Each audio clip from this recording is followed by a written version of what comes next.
Radhe Radhe friends, कैसे आप सब? होप आप सब बहुत अच्छे होंगे। आज मैं बहुत एक विशेष जानकारी के साथ आपके साथ जुड़ने जा रही हूँ।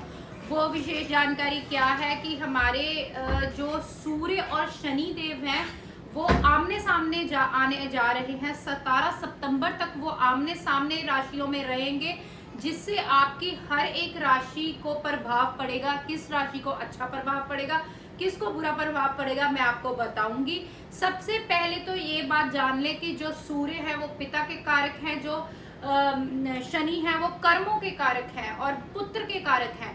पुत्र है वो पुत्र और पिता, लेकिन वो बहुत बड़े दुश्मन हैं दोनों ग्रह।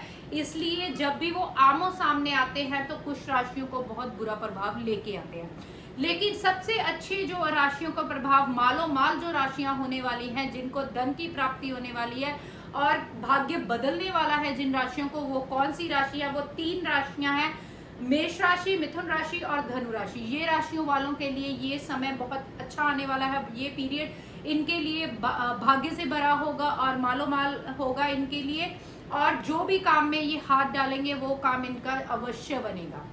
उसके बाद अब हम बात करते हैं विशेष टॉपिक के बारे में। सबसे जरूरी टॉपिक है जो वो है जन्माष्टमी का टॉपिक। जन्माष्टमी के बारे में मैं आपको एक जानकारी दूंगी कि आज ये सिलसिला चल रहा है कि जन्माष्टमी किस दिन मनाई जाए, 6 तारीख को मनाई जाए या 7 तारीख को मनाई जाए।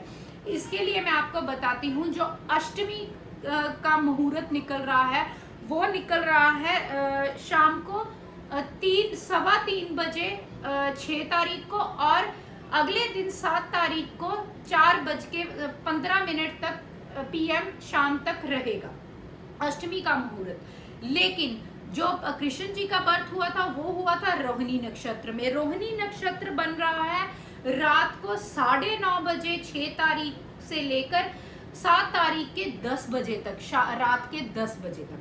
सो हम जन्माष्टमी मनाएंगे किस टाइम पर? जो उसका जन्माष्टमी मनाने का नक्षत्र बन रहा है वो नक्षत्र बन रहा है 9:20 से लेकर 9:05 से लेकर 12:05 से लेकर रात को 12:48 के बीच में आप ठाकुर जी का, कृष्ण जी को भोग लगा सकते हैं, केक काट सकते हैं। जो भी आप, जैसे भी आप मनाना चाहते हैं आप जन्माष्टमी मना सकते हैं, क्योंकि ठाकुर जी का जन्म 12 बज के रात को 12 बजे हुआ था।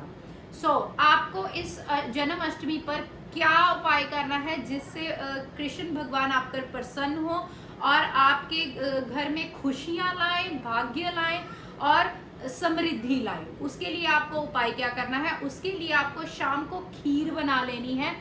वो खीर बनाकर जब आप मेरा तो ये मानना होता है कि आप केक कट करने की जगह पर खीर बनाएं, खीर का भोग कृष्ण जी को लगाएं। खीर के भोग या माखन बनाएं या खीर का भोग लगाएं। ये उपाय में आप खीर का भोग बनाएं, लेकिन उसमें चीनी नहीं डालनी है, उसमें मिश्री डालनी है। आप मिश्री उसमें डालकर कृष्ण जी को भोग लगाएं और वहां आसन बिछाकर बैठकर 108 बार ओम नमो भगवते वासुदेवाय मंत्र का जाप करें। और अगले दिन जब सुबह होगी, सुबह फिर उस मंत्र का जाप करें। ओम नमो भगवते वासुदेवाय नमः का 108 बार जाप करें, और जब रात को जन्माष्टमी समाप्त होती है तब भी आपको वो जाप 108 बार करना है। इससे आपका भाग्य उदय होगा, आपके घर में सुख समृद्धि आएगी और ठाकुर जी की कृपा आप पर सदैव बनी रहेगी। अब हम बात करते हैं जो कुछ बातें हैं दुर्भाग्य की बातें। जब हम वो बातें करते हैं या वो चीजें करते हैं तो हम अपने लिए दुर्भाग्य को निमंत्रित कर रहे हैं। तो वो क्या चीजें हैं? सबसे पहली चीज है, जब हम शमशान भूमि में जाकर, शमशान घाट पर जाकर शमशान भूमि में आज 27 तारीख है। 27 तारीख को मैं आपको एक विशेष उपाय दूंगी, जिसके करने से अगर आपको कोई भी बीमारी है, आप किसी भी बीमारी से जूझ रहे हैं और वो बीमारी आपके लिए मुसीबत बन गई है, पैसा सारा बीमारी पर जा रहा है, वो बीमारी को अगर आप ठीक करना चाह रहे हैं, लंबे समय से ठीक नहीं हो रही है, ये उपाय कीजिए। छोटा सा उपाय आपकी जिंदगी बदल जाए करेगा। क्या उपाय है, आपको करना क्या है, आपको 1 रुपए का सिक्का लेना है। 1 रुपए का सिक्का आपको लेकर उसे, अगर तो आप पर है वो बीमारी तो आप वो उपाय अपने लिए कीजिए। अगर आपके घर में किसी और के लिए वो बीमारी है तो आप उसके लिए भी ये उपाय कर सकते हैं। ये उपाय करना कैसे है, आपको 1 रुपए का सिक्का लेना है, उस इंसान या अपने तकिए के नीचे वो 1 रुपए का सिक्का रखना है। अगले दिन सोमवार को आपको नहा धोकर आपने शिव मंदिर जाना है। शिवलिंग पर जाकर उस सिक्के को स्पर्श करना है। स्पर्श कर कर उस सिक्के को प्रार्थना करनी है शिवलिंग के आगे, शिव जी के आगे ये प्रार्थना करनी है कि हे भगवान, हमें इस बीमारी से निजात दीजिए और हमारे घर सुख समृद्धि आए, हम इस बीमारी से मेरा छुटकारा कराए। तो आपको शिव जी के आगे ये प्रार्थना कर कर वो रुपया फिर उठा लेना है और उस रुपये को, उस 1 रुपये को ले जाकर शमशान भूमि में फेंक कर आना है।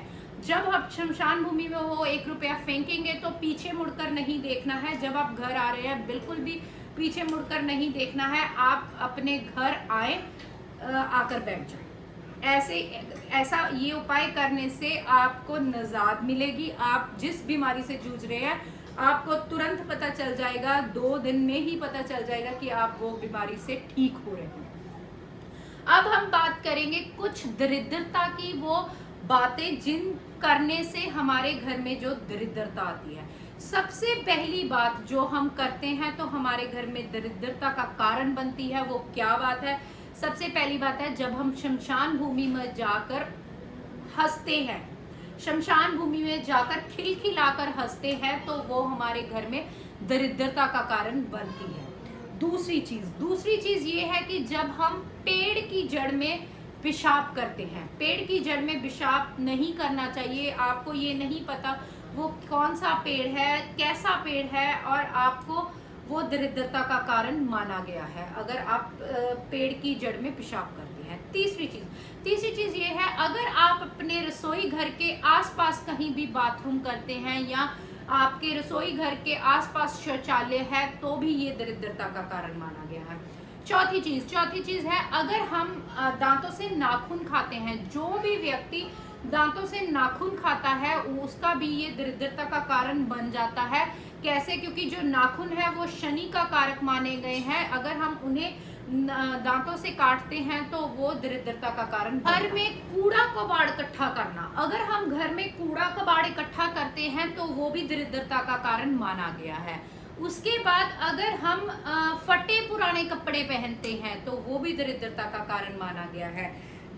जो भी व्यक्ति बाएं पैर से पैंट को पहनता है, लेफ्ट पैर से कभी भी सीधे पैर से पैंट हमेशा सीधे पैर से पहननी चाहिए तो आपका काम बनता जाएगा। अगर आप रॉन्ग पैर से पैंट पहनते हैं तो आपका वो भी दरिद्रता का कारण बनता है। जो भी व्यक्ति या जो भी स्त्री संध्या काल में सोती है वो भी दरिद्रता का कारण लेकर आती है और दरिद्रता का कारण बनता है। संध्या काल में कभी भी ना सोना चाहिए, ना खाना चाहिए, बेड पर नहीं बैठना चाहिए। आप या कुछ प्लांट्स को पानी दे दीजिए, आप पाठ पूजा कीजिए, संध्या काल में अपने काम करें, कर्म करें, लेकिन कभी भी सोए ना या बेड पर ना बैठे।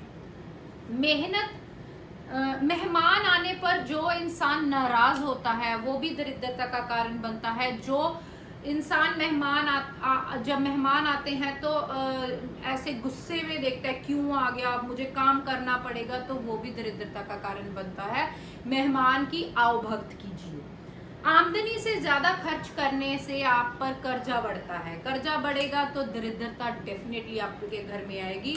सो आमदनी से, जैसे आपकी आमदनी 100 रुपया, आप खर्चा 200 कर रहे हैं तो डेफिनेटली आप पर कर्जा बढ़ेगा। उसके बाद 40 दिन तक अगर आप बाल इकट्ठे कर कर रखते हैं, वो कूड़े की फॉर्म में हो जाता है तो वो भी दरिद्रता आपके घर में लेके आएगी। दांत से रोटी काट कर खाना, जैसे हम कहते हैं भूखना बना लिया या बड़ी रोटी की बाइट ले ली, उसको दांत से काटा और छोटी सी हाथ में रहेगी, वैसे कभी भी आपको नहीं खाना चाहिए। एक बाइट बनाएं, उसको पूरी मुंह में डालें और फिर चबाएं। जब भी आप वासना और क्रोध से भरे रहते हैं तो वो भी दरिद्रता का कारण आपके घर में बनता है। टूटी हुई कंघी से बाल बनाना, टूटी हुई कंघी से बाल बनाना भी दरिद्रता का कारण माना गया है। औरतों का खड़े होकर बाल बांधना या औरतों का खड़े होकर बाल कोम करना, वो भी दरिद्रता का कारण। निकलने तक सोते रहना भी दरिद्रता का कारण माना गया है। रिश्तेदारों की बुराई करना, उल्टा सोना, रिश्तेदारों की बुराई करना, ये भी दरिद्रता का कारण माना गया है। आप इन बातों का प्लीज ध्यान रखें। अगर आप इनमें से कोई भी बात कर रहे हैं तो वो आपके लिए दरिद्रता जरूर लेके आएगी। अब हम बात करेंगे जो भी बच्चे, जो भी इंसान बाथरूम में, टॉयलेट में फोन यूज करते हैं, जो भी इंसान बाथरूम में, टॉयलेट में फोन यूज करते हैं, वो उनके लिए बहुत बुरा संकेत है। उनका कौन सा प्लैनेट खराब करता है अगर हम बाथरूम में फोन यूज करते हैं। मैंने कई बच्चे देखे हैं, कई लोग बड़े भी देखे हैं जो बाथरूम में फोन ले जाते हैं, स्क्रॉल करते रहते हैं, वीडियोस देखते रहते हैं, बहुत टाइम शौचालय में लगाते हैं।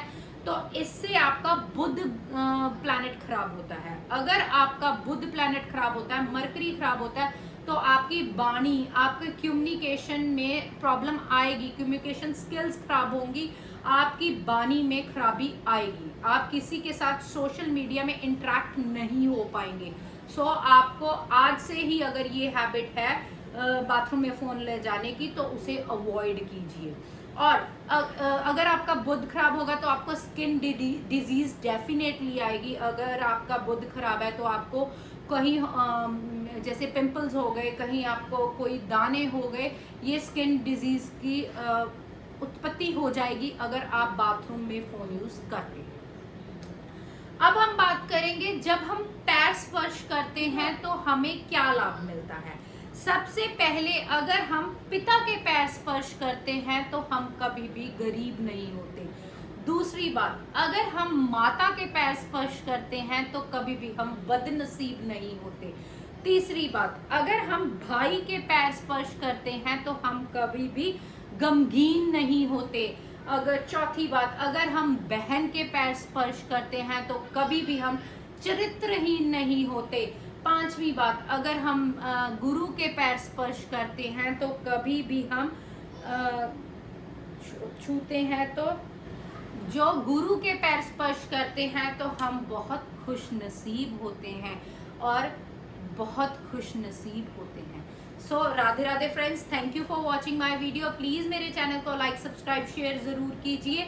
ऐसे ही मेरी वीडियो के साथ बने रहिए, फुल वीडियो वॉच किया कीजिए, सो दैट मैं आपके लिए और नई इन्फॉर्मेशन लेके आ सकूं। बहुत यूजफुल इन्फॉर्मेशन वीडियोस होती हैं। कल मैं फिर मिलूंगी एक और नई वीडियो के साथ।